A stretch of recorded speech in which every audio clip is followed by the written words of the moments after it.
Od ovoga su tikvice ogromne i rastu kao lude. Danas ću vam pokazati sjajno prirodno rješenje koje jača tikvice i otkriti nekoliko važnih savjeta koje većina vrtlara zanemaruje, a upravo oni čine razlike između slabog uroda i velikih sočnih plodova. Ako uzgajate tikvice, ovo će vam biti posebno korisno. Mnogi vjeruju da tikvice ne traže puno pažnje, ali zapravo su vrlo osjetljive na tlo, vlagu i prehranu. Ako im nešto nedostaje, brzo to pokažu. Lišće požuti, plodovi su sitni i bez okusa, a mogu se pojaviti i bolesti ili štetnice. Srećom, sve se to može spriječiti uz nekoliko jednostavnih koraka.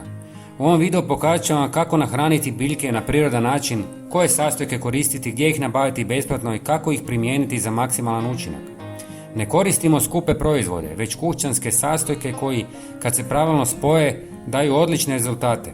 Ostanite do kraja jer ćete naučiti kako udvostručiti urod i održati biljke zdravima cijelu sezonu. Da bi tikvice rasle snažno i obilno, trebaju redovito prihranu bogatu kalijem, fosforom i dušikom.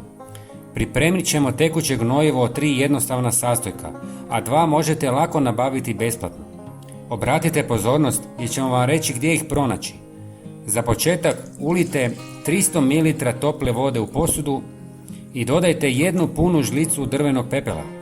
Ovaj prirodni ostatak iz peći ili kamina bogat je mineralima kao što su kalij koji je ključan za razvoj plodova, kalcij koji jača stanice biljke i magnezij koji pomaže u procesu fotosinteze.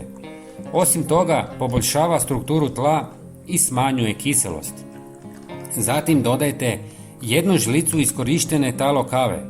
Kava je bogata dušikom koji potiče rast lišća i stabiljke. Osim što hrani biljku, talo kave također djeluje kao prirodno sredstvo protiv štetnika jer mnogi insekti ne podnose njezin miris.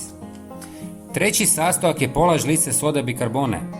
Iako je najčešće koristimo u kuhinji, u vrtu ima moćnu ulogu, štiti biljke od gljivičnih bolesti. Kada se pomiješa s vodom, soda stvara blago alkalno okruženje u kojem se gljivice teško razvijaju, čime se biljka održava zdravom. Smjesu dobro promiješajte i ostavite da odstoji 1 dan. Time se hranjive tvari otapaju i aktiviraju. Nakon 24 sata procijedite tekućinu i dodajte još 3 litre vode. Dobit ćete dovoljnu količinu tekućine za prihranu više biljaka. Ovim rješenjem zalijevajte tikvice svakih 15 dana i uskoro ćete primijetiti jače lišće, više cvjetova i obilnije plodove. Drveni pepeo često možete dobiti besplatno ako pitate u obližnjim picarijama ili pekarama koje koriste pećina drva.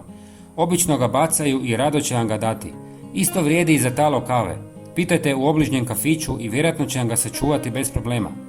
Ako vam je ovaj savjet bio koristan, podijelite ga s prijateljima i pretplatite se na kanal kako biste svakodnevno otkrili slične korisne trikove. Hvala vam na gledanju i vidimo se u sljedećem videu. Pozdrav!